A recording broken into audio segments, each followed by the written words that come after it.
வணக்கம். ஆண்டாள் திருவடிகளே சரணம். திரும்பவும் நீங்க நான் ஆண்டாள் மார்கழி 26வது பாசுரம் வந்துட்டோம். மாலே மணிவண்ணா அப்படின்ற இந்த பாசுரம், மாலே அப்படின்னு கூப்பிடுற பாசுரம் ரொம்ப அது ரொம்ப அழகான வார்த்தை. அதுக்கு அர்த்தத்தை பார்க்கறதுக்கு முன்னாடி என்ன நடக்குது, ஆண்டாள் நமக்கு என்ன பண்ணணும் அப்படின்றத, எதுக்கு நோன்பு இருக்கணும், பறை தரல் வாங்கிக்கிறதுக்காக, அந்த வைகுண்ட பேரை வாங்கிக்கிறதுக்காக, இந்த நோன்பு கண்ணனை அடையறதுக்காக நோன்பு இருக்கணும்னு சொல்லி கொடுத்தாங்க. என்ன பண்ணணும்னு சொன்னாங்க, என்ன பண்ண வேண்டாம்னு சொன்னாங்க, என்ன பலன் கிடைக்கும் சொன்னாங்க. அப்படியே என்ன பண்ணிட்டாங்க, நம்ம உள்ளுணர்வை தட்டி எழுப்புறதுக்காக ஆயர்பாடிக்கே போய் அந்த ஆய்ச்சிகளை எழுப்புற மாதிரி அந்த விஷயங்கள் எல்லாம் நம்மளுக்கு சொல்லிட்டு வந்தாங்க. அதுக்கப்புறமா என்ன பண்ணிட்டாங்க, ஆண்டாள் நமக்கு குரு யாருன்னு காமிச்சாங்க. நப்பினை பிராட்டியை கையில பிடிக்க வச்சாங்க. நப்பினை பிராட்டி இப்ப நம்மளோட சேர்ந்துட்டாங்க. அப்ப இந்த ஆய்ச்சிகளோட யாரு இருக்காங்க, தாயாரே இருக்கா. அப்ப போய் பெருமாளை எழுப்புறாங்க. பெருமாளை எழுப்பின உடனே என்ன ஆச்சு, அறிவுராய் அப்படின்னு சொல்றாங்க. செஞ்சு எதுக்கு வந்திருக்கேன்னு புரிஞ்சுக்கோ, இங்க எங்களை காப்பாத்துறதுக்கு தான் நீ வந்திருக்க அப்படின்னு சொல்லிட்டு தாயார்கிட்ட சொன்ன உடனே, தாயார் பெருமாள்கிட்ட சொன்ன உடனே என்ன ஆயிடுச்சு, பெருமாள் அப்படியே எழுந்து பாக்குறாரு. எழுந்து பார்த்த உடனே அவர் நீ எப்படி வரணும்னு சொன்னாங்க, மாரிமலை முழச்சு இல்ல. அதுக்கப்புறம் அவன் வந்த உடனே போற்றி போற்றி போற்றின்னு சொன்ன உடனே அவனுக்கு ரொம்ப சந்தோஷமாயிடுச்சு. அவன் டக்குன்னு பார்த்து, என் கால் வலிக்குமே சொன்னீங்க, உங்க காலெல்லாம் வலிச்சுட்டா, இந்த இருட்டில் இப்படி தட்டு மாதிரி வரீங்களே, இவ்வளவு கஷ்டமா இருக்கா அப்படின்ன உடனே அவங்க என்ன சொல்றாங்க, பெருமாளே நாங்க இங்க உங்ககிட்ட வர்றதுதான் எங்களுக்கு முக்கியம், அதனால நாமாவை சொன்னதுல எங்களுக்கு கஷ்டமே தெரியல அப்படின்றாங்க. நாங்க அவன் கிடைப்பானா கிடைக்க மாட்டானான்றது 2வது பட்சம். ஆனா அந்த இடத்துக்கு போறதுக்காக அவங்க பண்ண பிரயத்தனம், that is journey is important. இந்த ஜேர்னில அவன் நாமாவை சொல்லிட்டே இருந்தா, வைகுண்டம் கொடுக்கறதும் கொடுக்காததும் அவனோட இது, அவன் பார்த்துப்பான், அதை பத்தி நம்ம கவலைப்பட வேண்டாம் அப்படின்றத அடுத்து அவங்க சொல்றாங்க. அதனால எங்களுக்கு வலிக்கவே இல்லை, உன் பேரை சொல்லிட்டே வந்துட்டோம் அப்படின்னு சொன்ன உடனே, அப்போ அப்படியா என் பேரையே சொல்லிட்டு வந்தீங்களா, என்ன பண்ணீங்க அப்படின்னு சொல்லிட்டு திருப்பி பார்த்து கேட்கிறா பெருமாள். அப்போ ஒரு வார்த்தை சொல்றாங்க, மாலே அப்படின்ட்டு கூப்பிட்டுறாங்க. என்னன்னா, அவங்களுக்கு இத்தனை நாள் இவன் கிடைப்பானா மாட்டானா, கதவை திறப்பானா, வெளில வருவானா, நடந்து வருவானா, தங்க கோரிக்கையை கேட்பானா, என்னடா பண்ண போறான் பெருமாள், இங்க இருக்க பெருமாள் இப்படி பேச ஆரம்பிச்சிட்டான். இவங்களுக்கு க்ளோஸ் ஆயிட்டான், இவங்களோட ஃப்ரெண்ட் ஆயிட்டான். சோ மாலே அப்படின்னா பக்த வத்சலன், பக்தர்களுக்கு ரொம்ப க்ளோஸ் ஆனவன், வாத்சல்யமானவன். அவனுக்குமே பக்தர்களோட அன்பு இல்லைன்னா ஒண்ணுமே இல்லையா அவன். அதனால அப்படிப்பட்ட அன்பு இருக்கிற அந்த கண்ணன், எங்களோட கண்ணன் அப்படின்ட்டு திருமால் இல்லையா, தாயாருக்கு ரொம்ப உகந்தவன். அவனுக்கு எது மால் அப்படின்னா, அவனுக்கு எது உகந்ததுன்னா பக்தர்கள் தான் உகந்தவங்க.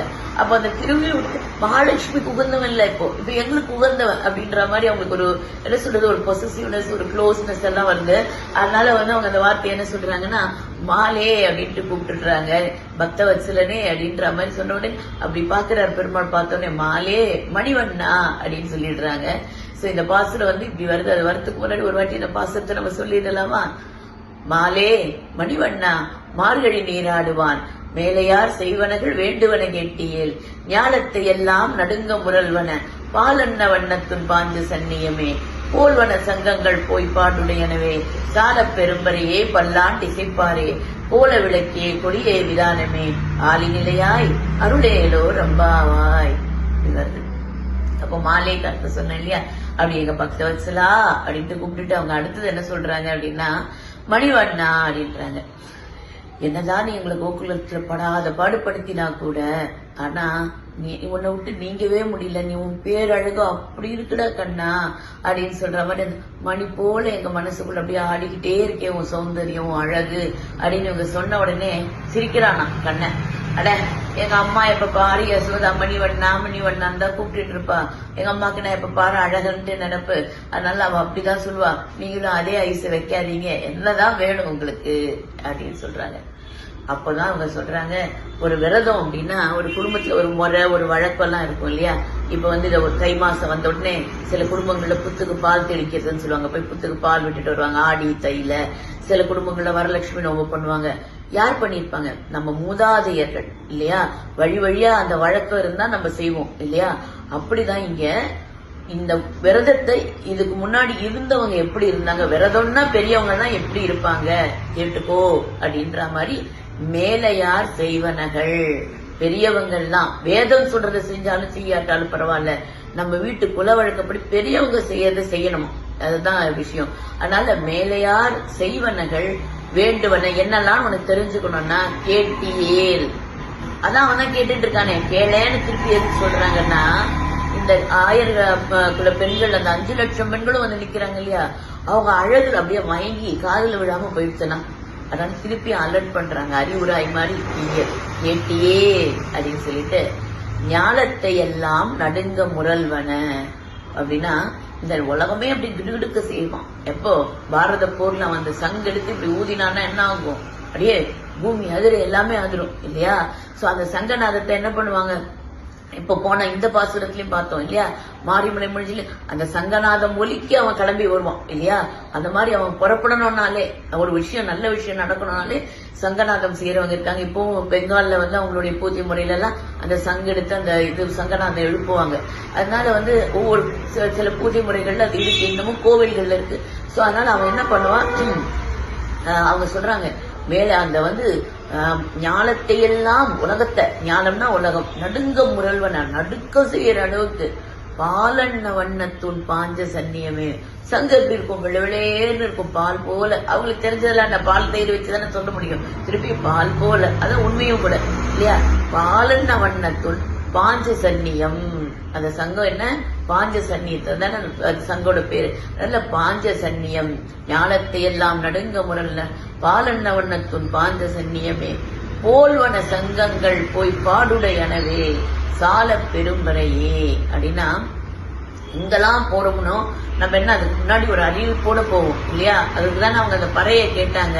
அப்படிப்பட்ட ரொம்ப புகழ்மிக்க அந்த பறை, போல்வன சங்கங்கள் போய் பாடுடையனவே, அந்த அவ்வளோ வந்து புகழ் வாய்ந்த அந்த பறை போய் பாடுடையனவே சால பெரும்பறையே.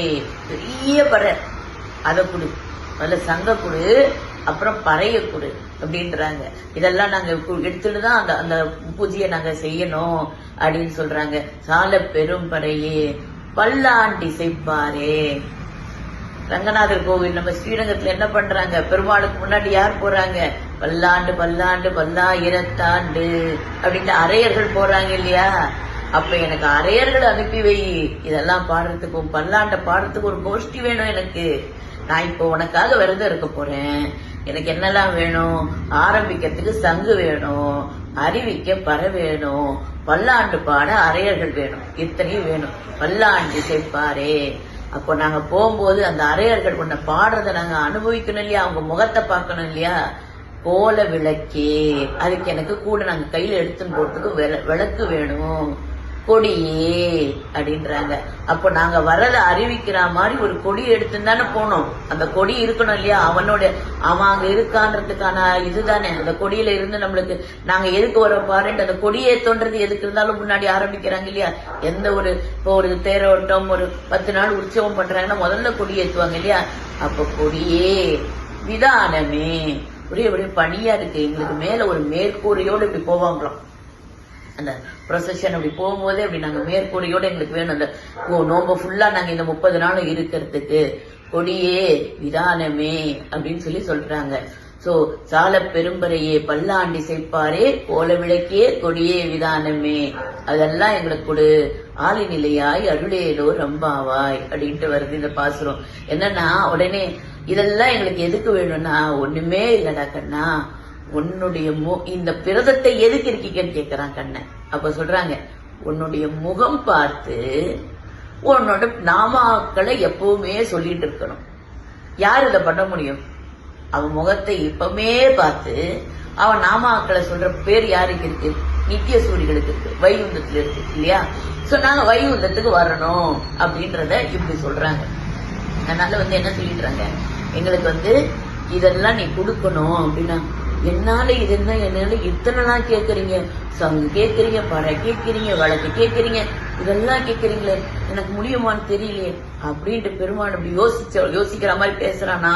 உடனே சொல்றாங்களா, ஆலி நிலையாய், எடா பெருமாளை எங்களை ஏமாத்துற, ஒரு ஆலை நிலையில போய் படுத்துட்டு வயிற்றுக்குள்ள இந்த உலகத்தெல்லாம் வச்சுட்டு இருக்கியே, குட்டி வயிற்றுக்குள்ள இவ்வளவு உலகத்தையும் நீ வச்சுட்டு இருக்கியே, அந்த இடக்குள்ள உனக்கு பொருத்தின்னு படுத்துக்கிற அளவுக்கு உனக்கு அவ்வளவு சாமர்த்தியம் இருக்கே, இதை கொடுக்கவா உனக்கு சாமர்த்தியம் இல்ல, எங்களுக்காக நீ இதை கொடுத்துதான் ஆனோம் அப்படின்னு சொல்லிட்டு, ஏன்னா உன் முகத்தை எப்பவுமே பார்த்து உன் நாமாக்களை சொல்ற அந்த விரதத்தை நாங்க கடைபிடிக்கணும்னா நீ எங்களுக்கு இதெல்லாம் கொடுத்துரு அப்படின்னு சொல்லிட்டு அவங்க சொல்ற மாதிரி இந்த பாசுரம் வருது.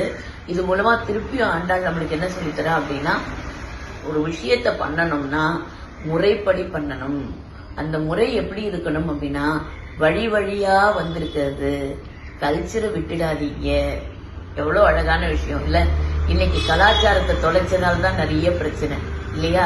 அந்த கலாச்சாரத்தை தொலைச்சிடாதீங்க அப்படின்றத நம்மளுக்கு சொல்லித்தரா இதுல. அதனால நம்ம முன்னோர்கள் எந்த வழியில வாழ்ந்தாங்களோ, தமிழர்கள் என்னெல்லாம் நல்ல விஷயங்களை பிடிச்சிருந்தாங்களோ, எப்படி பக்தியோடு இருந்தாங்களோ, அந்த இலக்கியத்துல படிக்கிறதும் அந்த வழியில நடக்கிறதும் தான் ஆண்டாள் இந்த பாசுரத்துல நம்மளுக்கு சொல்லித்தருது. அப்ப அப்படியெல்லாம் இருந்து நம்ம முன்னோர்கள் வழி நம்ம வழக்கங்களை விடாம நாம எல்லா பூஜைகளையும் செஞ்சு நம்ம அந்த நாமாவை மட்டுமே சொல்லிட்டு இருந்தா மிச்சத்தை அவன் பார்த்துப்பான்ற நம்பிக்கையில அவன் முகத்தை பார்த்துக்கிட்டே இருக்கவும், அவன் நாமாவை சொல்றதுமே ஒரு விரதமா, ஒரு வாழ்க்கையில தேவைப்படுற விஷயமா, அதுக்கான விரதங்களை செய்யக்கூடியவங்களாவும் நம்ம எப்பவுமே இருக்கணும்னு சொல்லி உங்க எல்லாரையும் அன்பா கூப்பிடுறேன். இந்த பாசுரத்தை இன்னைக்கு மட்டும் இல்லாம 30 நாள் மட்டும் இல்லாம வாழ்நாள் முழுக்க திருப்பாவைய சொல்றதுக்கு உங்களை நான் அழைக்கிறேன். ஆண்டாள் திருவடிகளே சரணம், எம்பெருமானார் திருவடிகளே சரணம், ஜீயர் திருவடிகளே சரணம். லோகா சமஸ்தா சுகினோ பவந்து. கடல் சூழ்ந்த மண்ணுலகம் வாழ மணவாள மாமுனியே இன்னும் ஒரு 100 ஆண்டு வாழ்க வையகம். நன்றி, வணக்கம்.